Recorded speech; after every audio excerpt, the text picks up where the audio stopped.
Eu já havia visitado inúmeros países, incontáveis cidades pelo mundo e os 5 continentes. Mas quando me perguntavam o que acha de Londres, eu tinha que dizer: nunca fui. Ninguém acreditava. Mas eis que, enfim, em 2022, de certa forma por acaso, eu visitei Londres. A ideia era ir a Munique, na Alemanha, com alguns amigos que moram nas proximidades, para ver um jogo de NFL, futebol americano. Os ingressos do jogo de lá acabaram, então olhamos para a outra opção, Londres. Foi assim que, enfim, conheci rapidamente a terceira cidade mais visitada do mundo. Um passeio rápido e por isso mesmo, o vídeo não será exatamente sobre Londres e todos os seus encantos. Terá algumas dicas bem legais sobre a cidade, mas eu vou contar a experiência de ver um jogo de futebol americano no famoso e tradicional estádio de Wembley, um símbolo da capital inglesa. Vamos lá!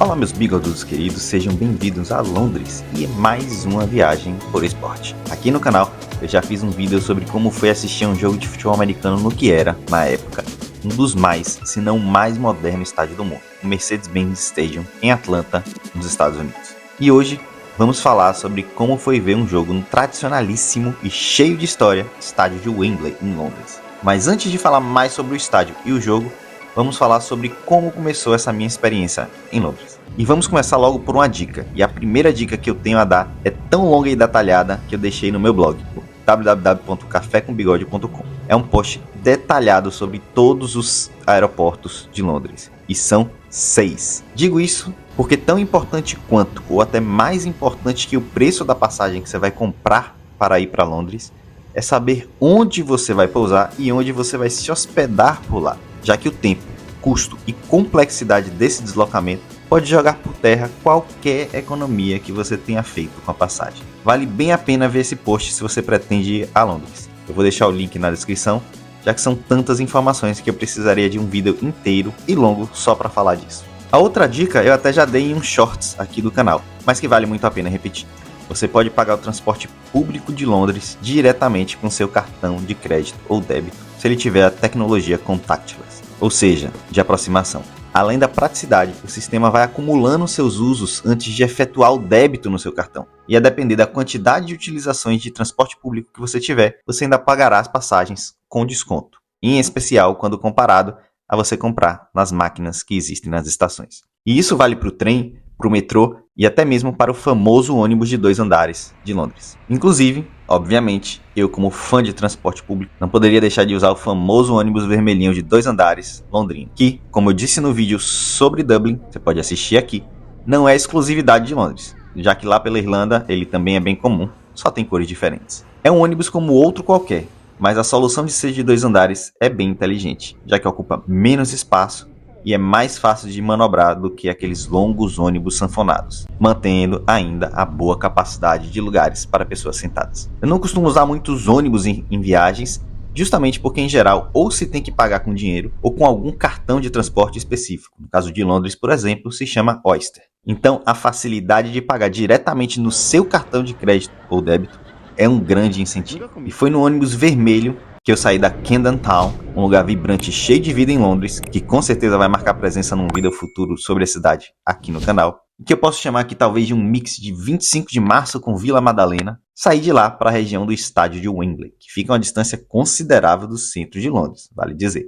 Antes de contar como é a região do estádio e como foi o jogo, vamos lembrar a importância desse estádio de Wembley na história inglesa. A história deste estádio começa em 1923, quando foi construído o então Estádio Imperial, que foi levantado em exatamente 300 dias com custo de 750 mil libras, sendo descrito como a maior arena esportiva do mundo dias antes da sua primeira partida. O primeiro jogo no estádio foi realizado já no dia da inauguração, na final da Copa da Inglaterra, entre Bolton Wanderers e West Ham United. O evento ficou conhecido como White Horse Final e recebeu um público recorde de 127 mil torcedores, número superior à capacidade oficial do estádio. A White Horse Final era considerado o evento esportivo com maior número de pessoas presentes, recorde que só foi quebrado pelo Maracanã na final da Copa do Mundo de 1950, quando o estádio carioca recebeu um público de 199.854 torcedores presentes, como sede da seleção inglesa, sediou a final da Copa do Mundo de 1966, onde a Inglaterra venceu a Alemanha por 4-2. Era considerado o maior estádio de futebol de todos os tempos. O próprio Pelé chegou a chamá-lo de Catedral do Futebol, devido ao seu ambiente e atmosfera única. E até mesmo por tanta tradição, sua demolição em 2003 foi alvo de muitas polêmicas,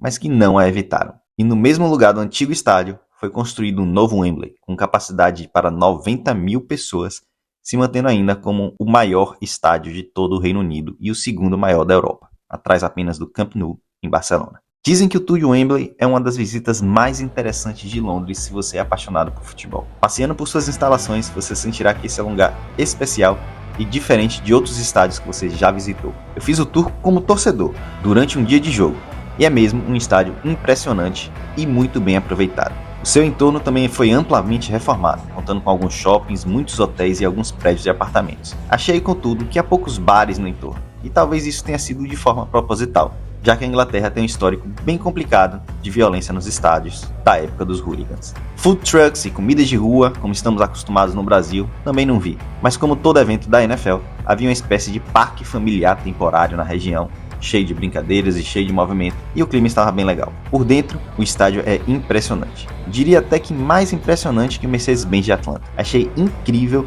como o espaço é bem aproveitado. Desde museus a diversos tipos de camarotes e bares que são vendidos em pacotes especiais, dos mais diferentes preços, bem como a própria programação, já que antes e depois do jogo há alguns desses bares, melhores até que muitos bons bares dos shoppings do entorno, com programações especiais e até preços de happy hour. A oferta de bebidas e comida também é interessante, mas não foge tanto aos bons estádios do mundo. O que se destacou para mim foi a limpeza absoluta e a organização. Já na parte da arquibancada, é muito semelhante ao nível dos estádios mais modernos do mundo, inclusive os do Brasil pós-Copa de 2014.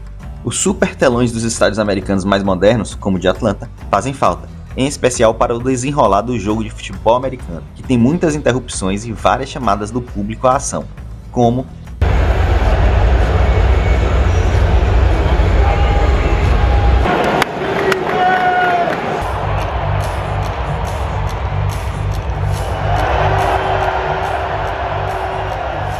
E esse é um dos motivos que eu gosto muito de ir a jogos de futebol americano. Ele tem um formato muito mais de entretenimento do que mera disputa esportiva, apesar da disputa também ser bem intensa e cheia de táticas interessantes. É um evento super interessante, vale a pena vocês experimentarem alguma vez. A hora de ir embora, como todo estádio, é complicado, mesmo com a região do estádio sendo servida por diferentes linhas de trem e metrô, ou overground e underground, como se chama por lá. É preciso paciência, mas tudo funciona. De lá, fui para uma região famosa da capital inglesa, o Piccadilly Circus, mas o vídeo sobre Londres virá mais para o futuro, quando eu voltar lá para aproveitar por completo essa que é talvez a cidade mais cosmopolita do mundo. Se gostaram do vídeo, deixem aquele like, se inscrevam no canal, porque os vídeos que vêm por aí vão ser bem interessantes, inclusive uma reinvenção portuguesa do vídeo que eu fiz sobre os acarajés de Salvador. Fiquem ligados. Um abraço, bigodudos, e até a próxima viagem.